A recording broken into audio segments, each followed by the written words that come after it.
day so far. I just wanted to hop on here for a few seconds and talk to you guys about something the Lord laid on my heart.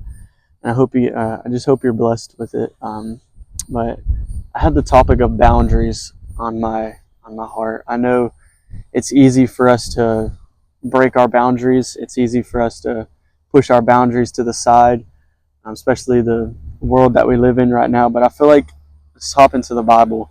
But the most obvious way that I could really find, the Bible puts boundaries, and it's easy for us to miss. But I believe God set boundaries even as He was creating the earth. God set the world in motion with boundaries. In the very beginning, He started by creating boundaries. In Genesis 1, verse number 3 through 4, it says, "And God said, 'Let there be light.' And there was light. God saw the light was good, and He separated the light from darkness." And then in Genesis 1, verse number 29, He set the boundaries for day and night. And He set boundaries for day and light and for the land and water.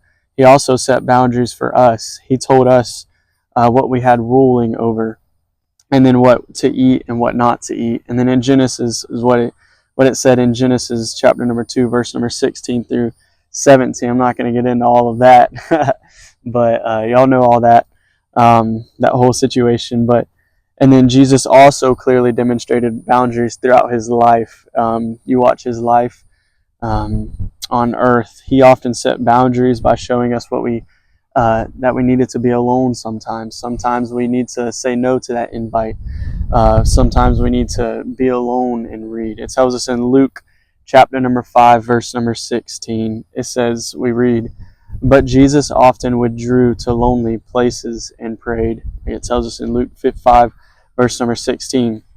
Throw this in there, some conversations should only happen between us and God. Sometimes we don't need to have that conversation with somebody. Sometimes we don't need to say that thing to somebody. Sometimes we need to put that boundary up and say, I'm not going to do that. Sometimes we need to bring it to God before we cause a bigger situation with somebody else. And then other times we see can happen with trusted friends. But Jesus was cautious with his relationships with some people, with his boundaries with some people. He had levels of trust with different people. He didn't just give anything, or he didn't give anything to anyone who asked him for something.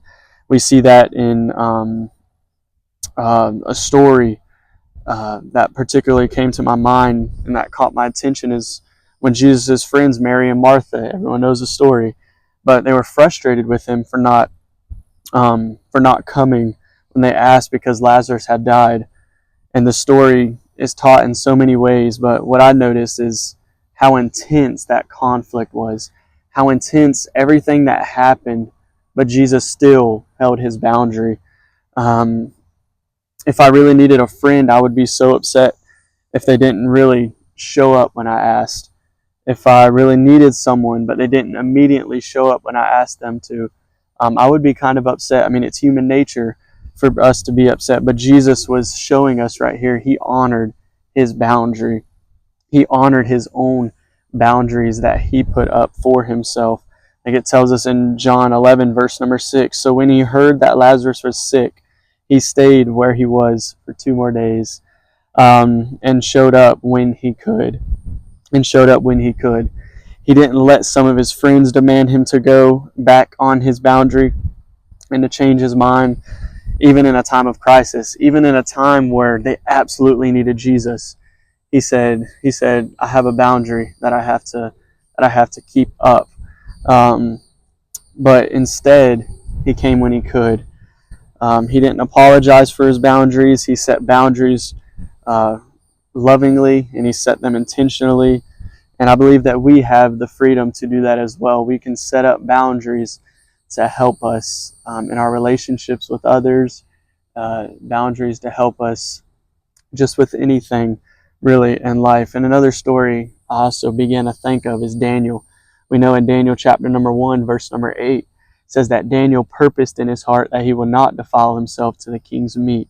We all know the story, but Daniel, even as a little boy, even that tells you If you're a young person watching, you can set up boundary yourself as well. Even Daniel, as a young little boy, before he was going in to Babylon, into that Babylonian empire, he knew that he needed to have a standard. He knew that he needed to have a made up mind that he was going to serve the Lord. He wasn't going to be conformed to the Babylonian empire, but he had a standard. He had a boundary that he had kept up, and he was going to keep that boundary as he was going into there. So young people and older people, y'all can have that boundary that y'all can have set up. You can have that boundary that you put up before you go into different places, and have that boundary and keep it. Don't let others destroy that boundary, but you keep that boundary. And I believe you can do that. But I hope you guys have an absolute amazing rest of your Tuesday, and God bless you guys.